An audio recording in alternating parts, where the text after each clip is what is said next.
రైటిక మావోయిస్టుల వారోత్సవాల సందర్భంగా ఖమ్మం జిల్లా చెర్లలో బ్యానర్లు కనిపించి కలకలం రేపాయి. కొత్తగూడ సమీపంలోని ప్రధాన రహదారిపై కరపత్రాలు బ్యానర్లు కనిపించడం ప్రాధాన్యం సంతరించుకుంది. ఆపరేషన్ కగార్ను ప్రజా ఉద్యమాల ద్వారా ఓడిద్దామని బ్యానర్లు కరపత్రాల్లో పేర్కొన్నారు. అమరుల ఆశయాల సాధనకు ప్రజా యుద్ధాన్ని తీవ్రతరం చేద్దామంటూ పిలుపునిచ్చారు నక్సల్స్.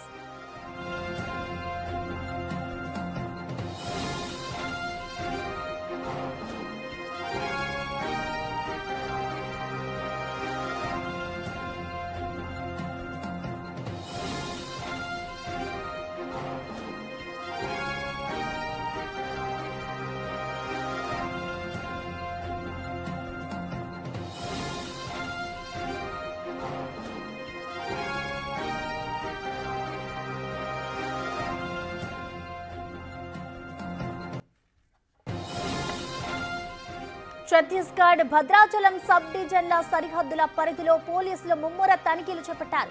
నేటి నుండి ఆగస్టు 3వ తేదీ వరకు జరగనున్న మావోయిస్ట్ పార్టీ వారోత్సవాల నేపథ్యంలో తనిఖీలు చేపట్టారు. ఇటు భద్రాచలం చింతూరు రోడ్లో ముమ్మర తనిఖీలు నిర్వహిస్తున్నారు. భద్రాచలం నుండి చర్ల వెంకటాపురం ఛత్తీస్గఢ్ వెళ్లే రహదారిలో సిఆర్ఎఫ్ జవాన్లు వాహనాలను క్షుణ్ణంగా పరిశీలిస్తున్నారు. ఎలాంటి అవాంఛనీయ ఘటనలు జరగకుండా భద్రాచలం ఏజెన్సీలో కట్టుదిట్టమైన చర్యలు చేపట్టింది పోలీసు యంత్రాంగం.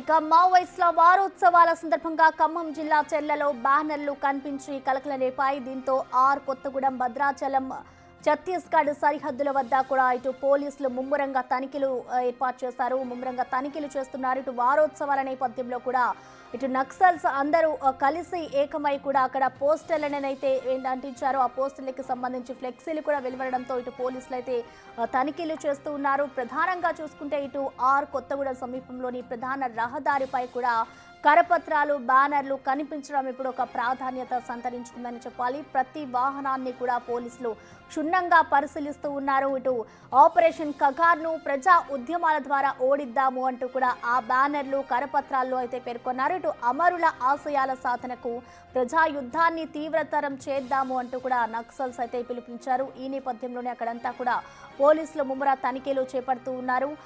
నేటి నుండి ఆగస్టు 3వ తేదీ వరకు కూడా ఇటు మావోయిస్టులకు సంబంధించిన పార్టీ వారోత్సవాలు జరగనున్నాయి. ఈ నేపథ్యంలోనే అక్కడ తనిఖీలు చేపడుతూ ఉన్నారు.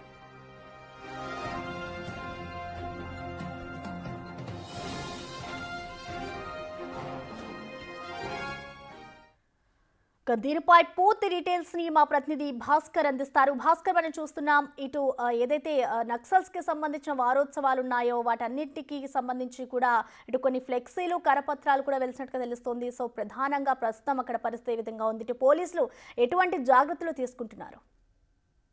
ప్రస్తుతం ఇప్పటికే ఛత్తీస్గఢ్ రాష్ట్రం దంతెవాడ జిల్లాలో మావోయిస్టుల స్మారక చిహ్నాలు సైతం కూడా నిన్నటి నుంచి కూడా ప్రత్యేక బలగాలు కూల్చివేసిన నేపథ్యం అయితే ఉంది. ఈ మరోవైపున 26వ తారీఖున కూడా మావోయిస్టులను నలుగురును డిఆర్జీ సిబ్బంది, తర్వాత బీజాపూర్ సిబ్బంది, మొత్తానికి స్పెషల్ పార్టీ సిబ్బంది నలుగురిని మావోయిస్టులు మట్టుబెట్టిన నేపథ్యం ఉంది. వాళ్ళకి సంబంధించిన తాజా సమాచారం కూడా నిన్ననే బెస్తర ఐజీ సుందరరాజన్ కూడా వెల్లడి చేసిన నేపథ్యం అయితే ఉంది. అంటే మృతులకు సంబంధించినటువంటి వాళ్ళు ఏ కేటగిరీకి చెందిన వాళ్ళు, వాళ్ళకి ఎంత రివార్డు ఉంది, వాళ్ళ పేర్లు ఏంటనే దానిపై చాలా క్లియర్ గా అంటే మృతి చెందినటువంటి లేకే బిమేలాపై ఒకరిపై 5 లక్షల రివార్డు ఉండగా నిహాల్ అలియాస్ రాహుల్ పై 2 లక్షల రివార్డు ఉన్నట్లుగా ఎస్పీ తెలిపారు. మరోవైపున ఇప్పటివరకు గడిచినటువంటి 19 నెలల్లో 420 మంది హార్డ్ కోర్ మావోయిస్టు మృతదేహాలను స్వాధీనం చేసుకున్నారు. అంటే మావోయిస్టుల కాల్పులో మృతి చెందినట్టుగా తెలుస్తుంది.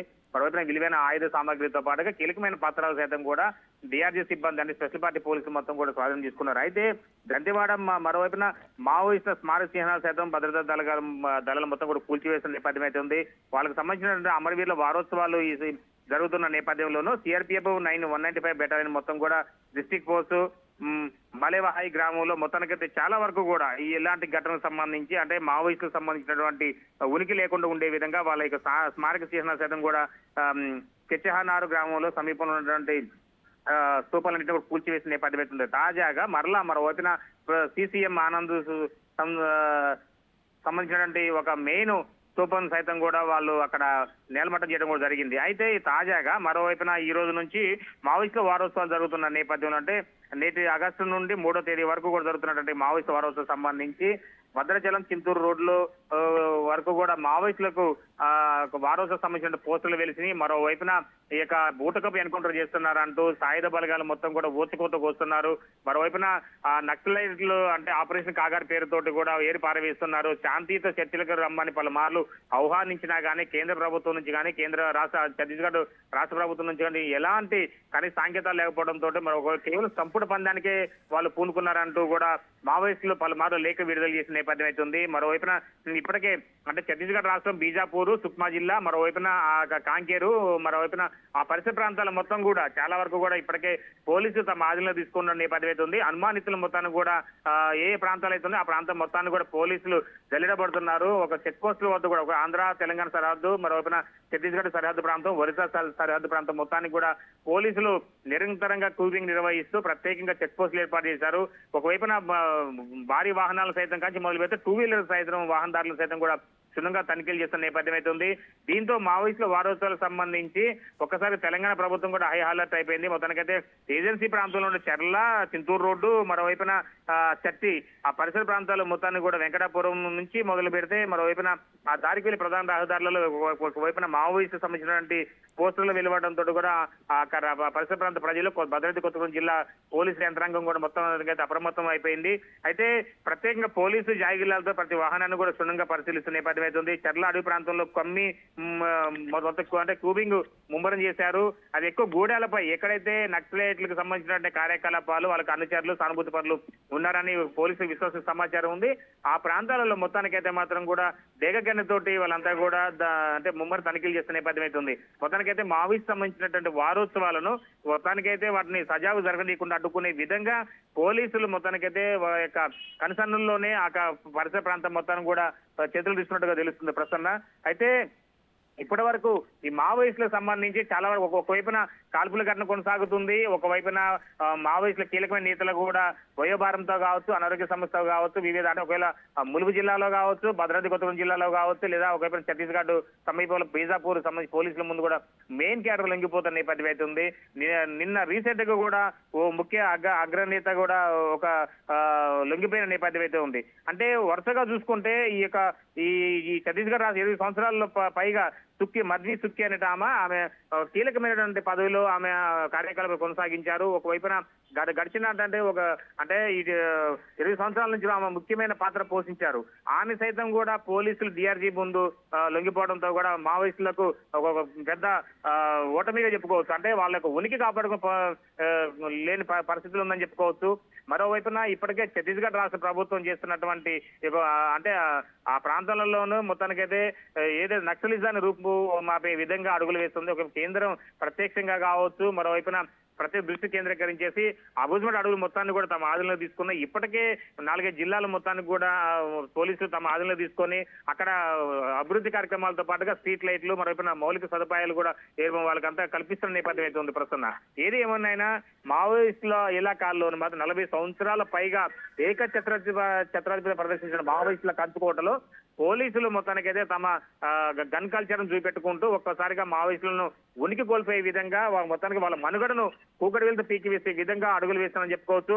మావోయిస్టులు కూడా వ్యూహాలు పదును పెట్టుకోలేకపోతున్నారు. ఒకవైపున వయోభారంతో కావచ్చు, అనారోగ్య సమస్యలతో కావచ్చు, ఆ క్యాడర్ మొత్తం కూడా కాకావిక్కులైపోతుంది.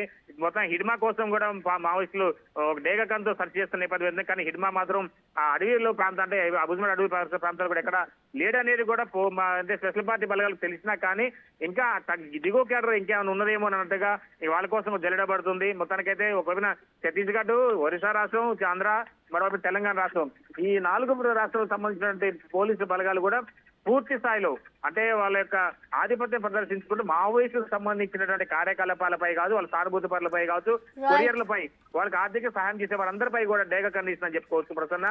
మొత్తానికైతే ఇటీవలకు పట్టుబడిన మావోయిస్టులు ఇచ్చిన సమాచారంతో కూడా మావోయిస్టులు కంచుకోవడం ఉన్న ప్రాంతాలు అంటే అనుమానితుల ప్రాంతాలకు సంబంధించిన వాటన్నిటిని కూడా కేంద్ర బలగాలు మొత్తానికైతే ఆధీనంలో తీసుకొని వాళ్ళని విచారణ చేస్తున్న నేపథ్యం ఉంది. ఫలితంగానే మావోయిస్టులకు ఎదురెదెబ్బ తగులుతుంది. లొంగుబాటు కూడా ప్రక్రియ పూర్తిగా జరుగుతుందని చెప్పుకోవచ్చు ప్రసన్న.